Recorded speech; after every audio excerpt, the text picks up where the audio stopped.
बागेश्वर बाबा versus Karauli सरकार क्यों viral है, इसकी भी एक वजह है।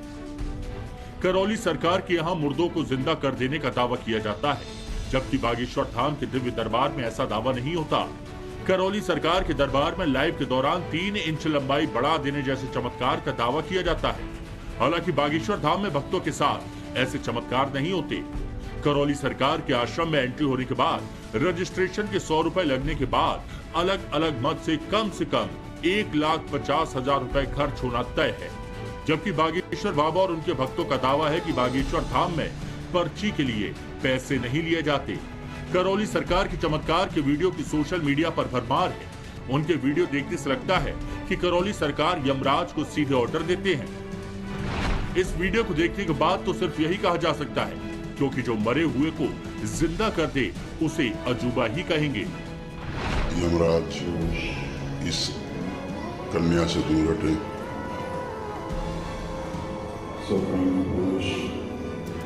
और इसके जो आपने प्राण खींच लिए उसको धीरे धीरे करके इसको वापस आने से इस कन्या की सारी अल्प काट ली जाए, कोई भी अल्प शेष न बचे। कोमा में चला गया, इसको वापस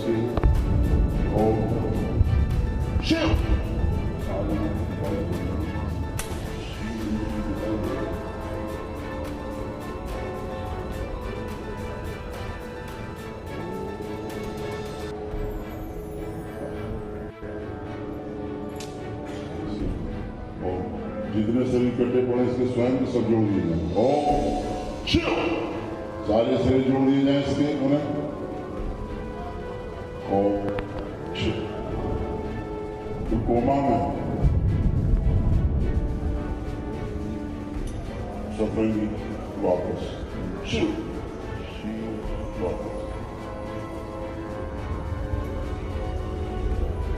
बैलेंस सारे शरीर जोड़ दिए जाए।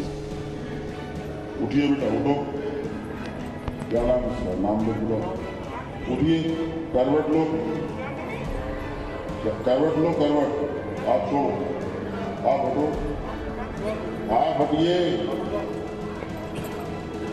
बेटा, करवट लो, उठ के बैठो। हमारा मकसद किसी की आस्था से खिलवाड़ करना नहीं है, लेकिन कोई अगर मरे हुए को जिंदा कर देने का दावा करे तो फिर सवाल तो बनते हैं।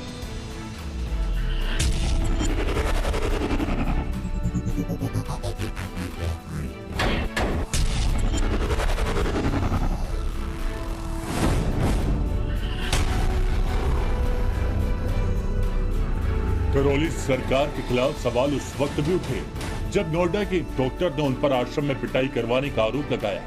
डॉक्टर ने करौली बाबा से कैमरे पर चमत्कार दिखाने को कहा तो बाबा नाराज हो गए। ये लाइव चल रहा है तो मैं देखना चाहता हूँ क्या शक्तियाँ। चैलेंज कर रहे हो? चैलेंज कर रहा हूँ, बिल्कुल। क्या चैलेंज कर रहे हो? यही चैलेंज कर रहा हूँ कि दिखाइए आप कुछ चमत्कार। क्या दिखाएं? जो आप दिखा सकते हैं चमत्कार।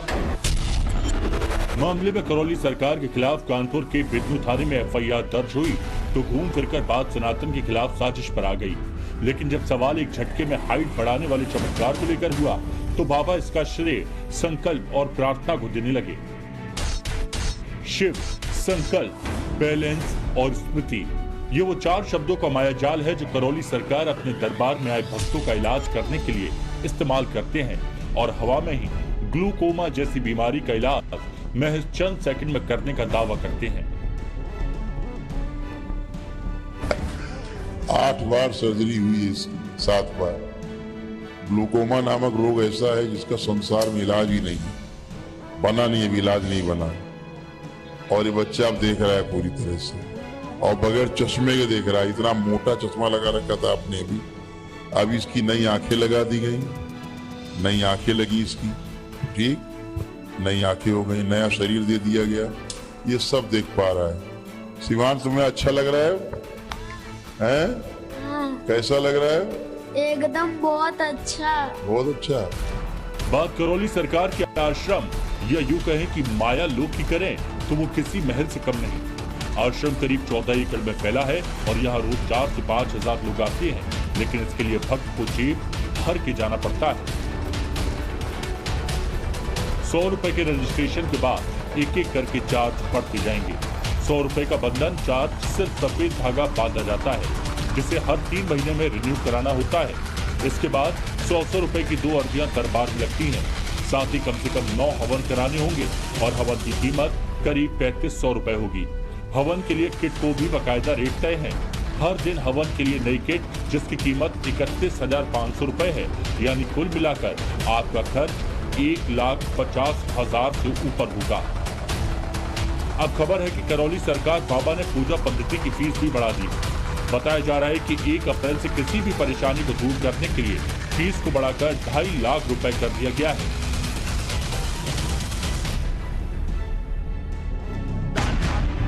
सवाल तो बागेश्वर वाले बाबा पर भी उनके विरोधियों ने उठाए, जो फुल साउंड में हिंदू राष्ट्र की लगातार पुकार भर रहे हैं। लेकिन राजस्थान के उदयपुर की धर्म सभा में दिए गए अपने इस बयान के बाद बागेश्वर बाबा कानूनी दांवपेच में फंस गए। महाराज जी कह रहे थे कि भारत में जरूरत नहीं, पाकिस्तान को हिंदू राष्ट्र बनाना। हम कहते हैं महाराज जी क्षमा करना, पाकिस्तान तो अपन चलकर बना ही रहेंगे। कुंभलगढ़ में जो 100 हरे झंडे लगे हैं उन्हें भगवा में बनाना। ये हरों का देश नहीं है, ये भगवा मयों का देश है। बागेश्वर वाले बाबा पर उदयपुर की धर्म सभा में भड़काऊ बयान देने का आरोप, इसी को लेकर उन पर मुकदमा दर्ज हुआ है। धीरेन्द्र कृष्ण शास्त्री के खिलाफ धार्मिक भावनाएं आहत करने का मुकदमा दर्ज हुआ तो इसके विरोध में हजारों की संख्या में हिंदू संगठनों के लोग और बीजेपी कार्यकर्ता सड़कों पर उतर गए। कलेक्ट्रेट के बाहर प्रदर्शन कर मुकदमा वापस लेने की मांग करने लगे। मैं खुद भी धीरेन्द्र शास्त्री जी की बात रखता हूँ। मुकदमा करना तो हम सब भाइयों पे 2 लाख लोगों पे मुकदमा कर सब गिरफ्तारी देने को तैयार है। और हम यहाँ बैठे हैं, ये पुलिस वाले जितने हम पे लट उठा रहे हैं, तो प्रशासन जितने गुंडागर्दी करना चाहता है उनको ये नहीं पता, हम लट खाने को भी तैयार है और यहाँ भिड़ने को भी तैयार है। यहाँ बैठे हैं जब तक वो 5 भाई हमारे नहीं छूटते हैं। सबसे हमारी पहली हिंदुत्व की पिच तैयार करने निकले बागेश्वर वाले बाबा हिंदू राष्ट्र की हुंकार भर रहे हैं, तो सनातन संस्कृति की पताका फहराने के मिशन पर है। लेकिन गजब का इत्तेफाक ये है कि जहां जहां चुनाव है वहां वहां बाबा मौजूदगी दर्ज करा रहे हैं। सवाल ये भी है कि बाबा बागेश्वर किसके लिए हिंदुत्व की पिच तैयार कर रहे हैं, क्योंकि जब से बाबा बागेश्वर फोकस में आए हैं तब से मध्य प्रदेश, छत्तीसगढ़, उत्तर प्रदेश, महाराष्ट्र, असम के बाद राजस्थान में एंट्री की। ये वो जगह है जहां या तो 2023 में विधानसभा चुनाव है या 2024 के लोकसभा चुनाव के लिए बेहद अहम है। राजस्थान की वीरता और शौर्यता की भूमि पर हम कोई भाषणबाजी करने नहीं आए हैं। और याद रखना, हम 2 कौड़ी की राजनीति में करोड़ों का अध्यात्म बर्बाद नहीं करते।